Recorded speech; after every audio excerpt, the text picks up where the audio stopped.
Well, a local church is keeping a Christmas tradition going, and this year it's a big milestone. Today marks the 50th year of its annual community Christmas meal, open to anyone who wants one. 5 News reporter Bo Russell shows us how they're serving hundreds, both inside the church and out in the community. Meals given out at Central United Methodist Church in Rogers today are for those who might not have another way to get a hot Christmas plate. Organizers tell me they're feeding people in person, offering to-go pickups, and even making deliveries, including meals along Meals on Wheels routes. The coordinator of the annual community Christmas meal, Vicki Mansker, says this tradition has now reached its 50th anniversary, serving a community meal to anyone who wants one. And it's a big operation. She says there are weeks of planning and then 3 full days of prep, with volunteers donating cooked turkeys, carvers coming in 2 days early, and teams prepping sides like dressings, sweet potatoes, and mashed potatoes. On Christmas morning, Mansker says she arrives before 5 a.m., and by 7, more volunteers are there to warm everything up and get it out the door. Just is spreading the joy of Christmas around, and I think it really shares the true spirit of Christmas with our neighbors, whoever they are, and so it's just a great way to express that. Mansker says this meal is available every year, and if you'd like to volunteer or take part, you can call the church office to get involved. I'm Bo Russell, 5 News. All right, thanks, Bo, for that report. While a big part of the holidays are spent around the table and food that might not be the healthiest, Mercy shares a few tips on how to get back on track. Dr. Duane at Mercy Springdale says she hears most people talk about how to boost their immune systems once the holidays are over. After the rush and chaos, she says the best way to keep your immune system up is to get adequate sleep, make sure you get your vaccines, and when it comes to eating, she recommends following the Mediterranean diet. Other thing to add in is moving your body, being active. It doesn't have to be something intense, but going for, even a light walk, doing a light yoga routine at home. Those are all good things. And if you can incorporate it daily, if not daily, maybe a few times a week, but that's something really important for health as well.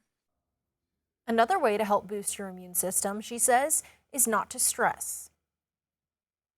And speaking of stress, it's supposed to be the most wonderful time of the year, but for many, stress does set in.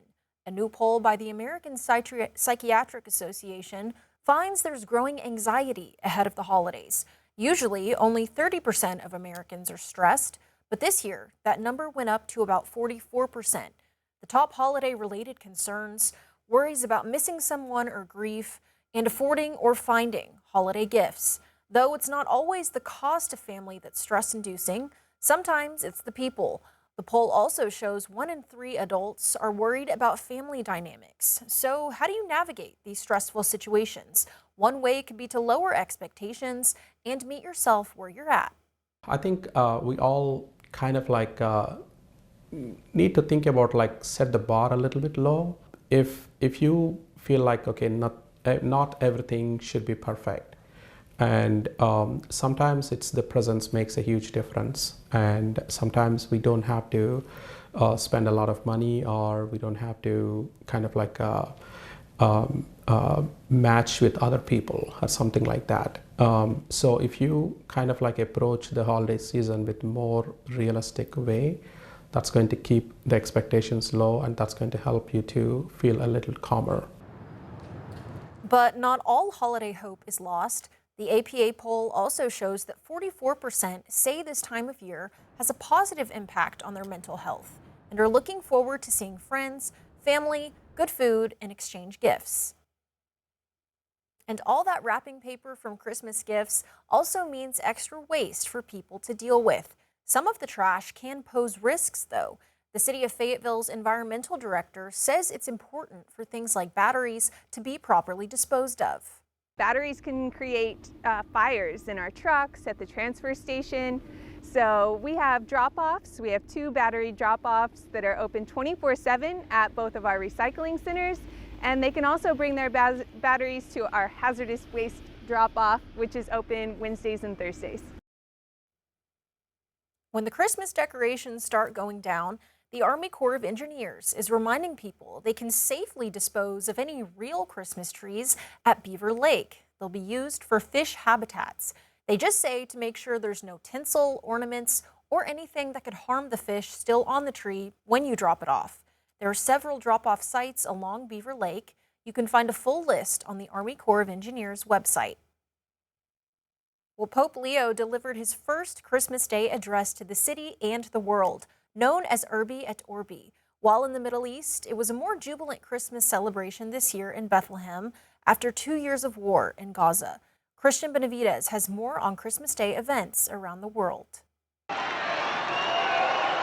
Pope Leo called for peace, justice, and stability in the Middle East in his first Christmas Day message as the leader of the Catholic Church. Líbano, la Palestina, Israele, la Syria. The world's first U.S.-born pontiff briefly addressed the crowd in St. Peter's Square in English. Merry Christmas. May the peace of Christ reign in your hearts and in your families. In Bethlehem, the city where Christians believe Jesus was born, the faithful took part in Christmas Day Mass after 2 years of war in nearby Gaza. At St. Patrick's Cathedral in New York, Cardinal Timothy Dolan, who is retiring, took part in his last Christmas Day Mass as head of the second largest archdiocese in the U.S. In England, Britain's King Charles and Queen Camilla attended church along with other members of the royal family, including Prince William and Princess Kate. The king also delivered his annual Christmas Day speech. It seems to me that we need to cherish the values of compassion and reconciliation. And in Ukraine, hundreds marched through the capital, Kyiv, carrying Christmas stars and singing carols to celebrate the holiday. Some put the names of fallen Ukrainian soldiers on the stars as a tribute. Christian Benavides, CBS News, Miami. Well, back here at home, firefighters from several Northwest Arkansas departments kept busy yesterday battling a fire at a business on Pleasant Grove Road in Rogers.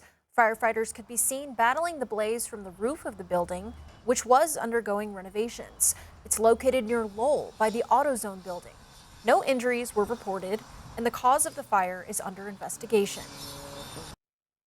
Fort Smith police continue to look for 2 people after a smash and grab at a game store. We first showed you these pictures of the suspects police are looking for a few days ago. Police say the 2 went inside the GameStop on Zero Street in masks, broke the glass display, and took off with new game consoles and other items. It's believed they took off in this light-colored SUV on your screen. Anyone with information is asked to call Fort Smith police. And a Nebraska man is facing charges after he allegedly trafficked more than 50,000 pounds of meth, which was disguised as Christmas presents.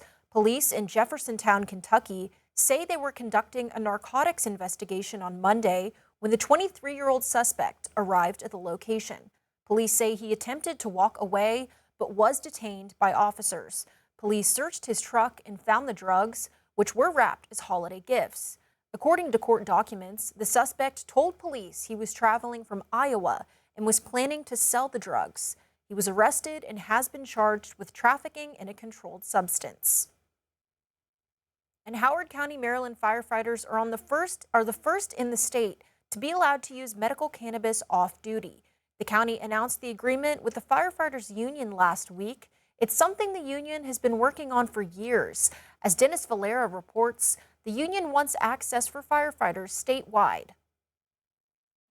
Starting January 31st, Howard County firefighters are getting access to what they call a much-needed medicine. It's one of those things where it took 2.5 years, but it's because we did it so thoroughly and made sure to answer all the potential concerns and questions. It's thanks to a change in its substance abuse policy. Firefighters will have to file a medical cannabis authorization from a doctor with county HR and be subject to a 12-hour window between use and reporting for duty. The policy change also has stronger testing standards. When announcing the agreement with the firefighters union, County Executive Calvin Ball said in part, "This policy reinforces our commitment to supporting our members who display courage, sacrifice, and dedication in order to protect our community." Matt Johnson, the union's second vice president, says firefighters are at high risk for cancer, chronic pain, PTSD, and other conditions medical cannabis can help with. It has been proven to treat all of those ailments that we have as a result of our profession, and it's a much safer and healthier alternative to some of the opioids and other sleep medications that are out on the market. This policy change comes after the union got county council support on the issue. The hope now is to get something passed on the state level. Hopefully this year, with the with the momentum of our win here locally, and with the momentum from last session, we can help get that pushed across the line and get this medicine to all the firefighters in Maryland.